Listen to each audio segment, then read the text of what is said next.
Welcome to the Communication Mastery Podcast. I'm Mark Berlinson. We're tackling miscommunication with the power of understanding, and we're growing our mastery of the foundation of teamwork and all relationships. So, help me spread the word about stronger, more effective communication by inviting someone to listen with you. Then discuss what you've heard and give me your feedback so we can make this podcast even more valuable. For episode 2, I want us to talk for a little while about employee retention. Back after the pandemic, there was the great resignation, as I think the media labeled it. And that season seems to be behind us now, but retention really is a huge deal still across the business spectrum. And so I've done a bit of research and I wanted to share some of it with you and then talk about how we can respond to that from a communication perspective. Experts now are calling the current picture more of a sort of a battle for stabilization and engagement. The battle, of course, between employers and employees. But keeping your best people still remains a massive challenge in today's market. I looked up some data from the Bureau of Labor Statistics, and they show that there's been a lot less mass quitting in the last few years, but employees are far from locked in. There's a massive chunk of the workforce that's still keeping one eye on the exit. There was a Gallup poll that said that 52% of US employees are actively looking or watching for a new job. So the flight risk is real right across the spectrum. And then there's the trap of passive staying. That's something that's increasing at the moment, particularly with the economy in its present state. MetLife had an employee benefit study, and they looked at the trends with employee benefits, and they found that 77% of workers intend to stay with their current employer, but 56% are doing so out of necessity for economic security or for the benefits, rather than for genuine commitment to the business or the work that the team are doing. So only 18% stay because they truly want to be there. That's quite a sobering statistic, isn't it? And then the Society for Human Resource Management, they've estimated the cost of replacing, particularly a top performer in your team. There's a real cost if you lose one of those folks. It can cost between 50% and 200% of their annual salary. So if you think about the folks at the top of your team, how much you're paying them each year, and think of having to put out at least half of that, if not twice that, to gain somebody new to replace them if they were to leave, that really does focus us on the whole question of retention, doesn't it? And so across healthy organizations, the average baseline retention rate sits between 87 and 90%. So there's an annual turnover of roughly 10% of the workforce. And if it gets to anything below 80% retention, then that really does indicate an urgent structural issue or a cultural issue in that business, in that company. Your business is a wheel with many spokes.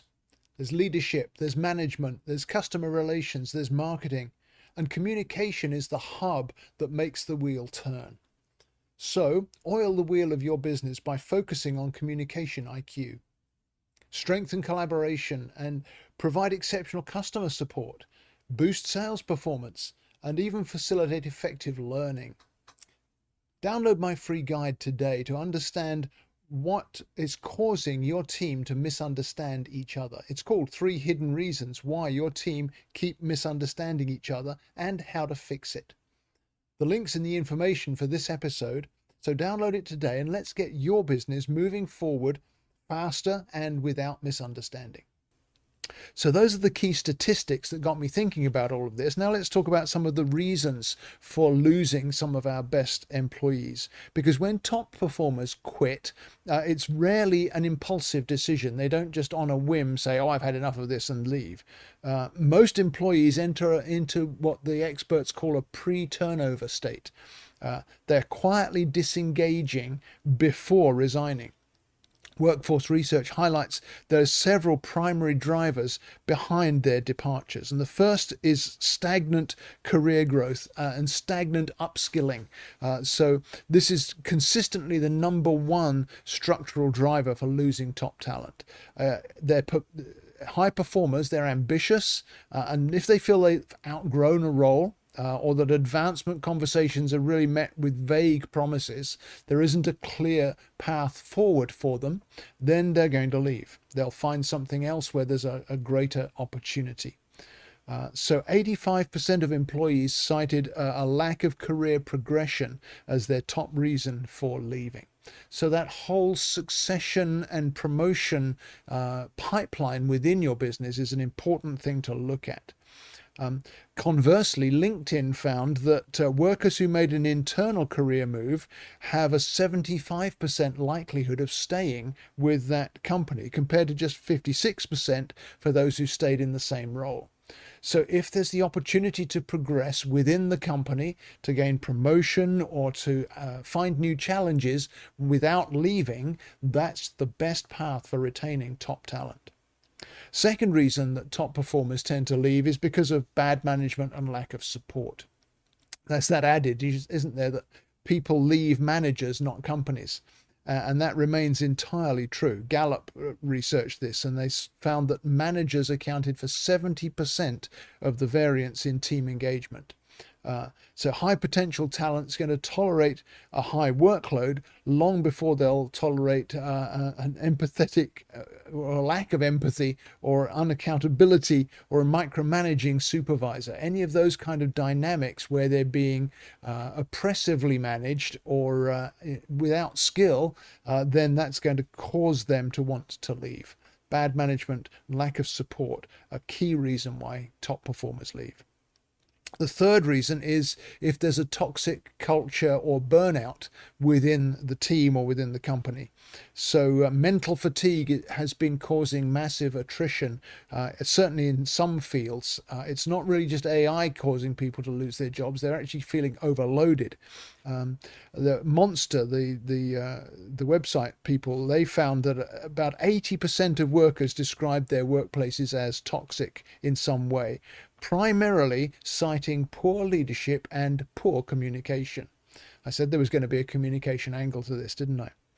The National Alliance on Mental Illness, I found one of their reports, and they said that 1 in 4 employees considered quitting specifically because of their job's negative impact on their mental health. So when a culture turns toxic, 61% of employees say they would rather quit than stay.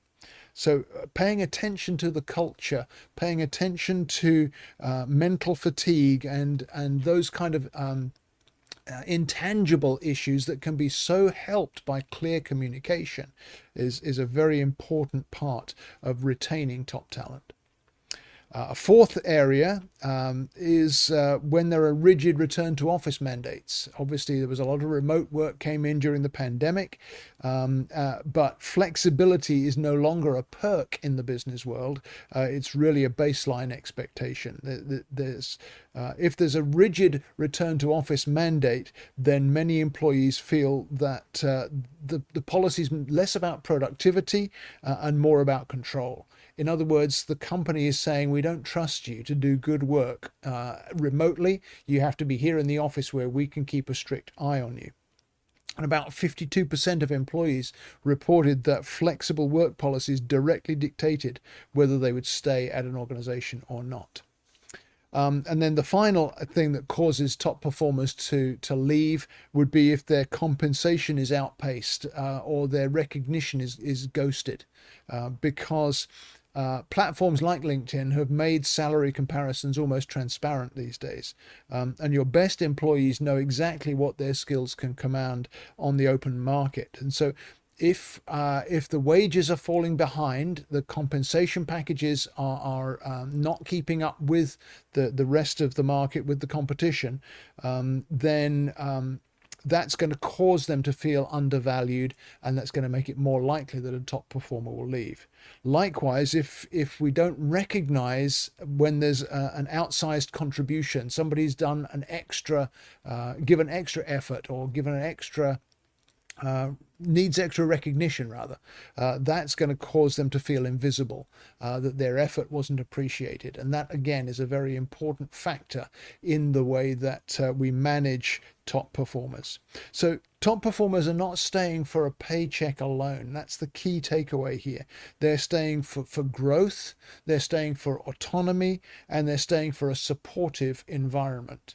And if you stop and think about those three factors, growth, autonomy, and a supportive environment, the key thing that threads those three things together is the ability to communicate effectively, to make yourself heard with understanding of how you're wired, to be heard by someone who may be wired differently in a way that that values and accepts you and causes them to be able to help you grow in the ways that you are designed to grow, where you can give your greatest contribution. That may be in a sideways move. It may be in a promotion to a different role. It may be in giving support at times of great pressure.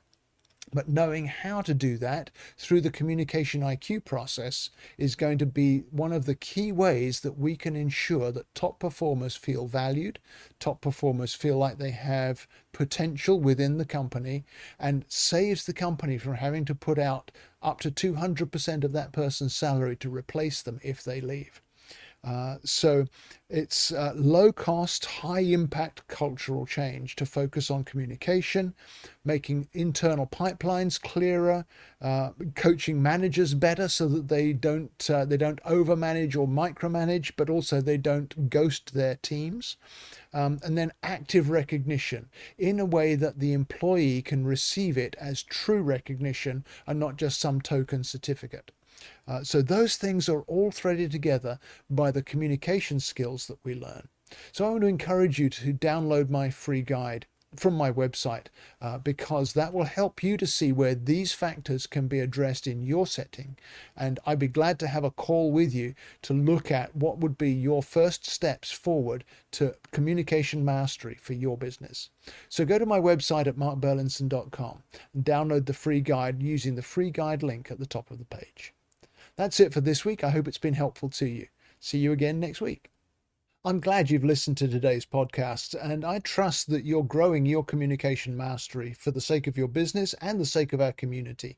It would mean a great deal to me if you'd leave a review to tell others what you think of what you've heard, but also give me your feedback. Tell me what you'd like to hear more of so that I can include your input in future episodes.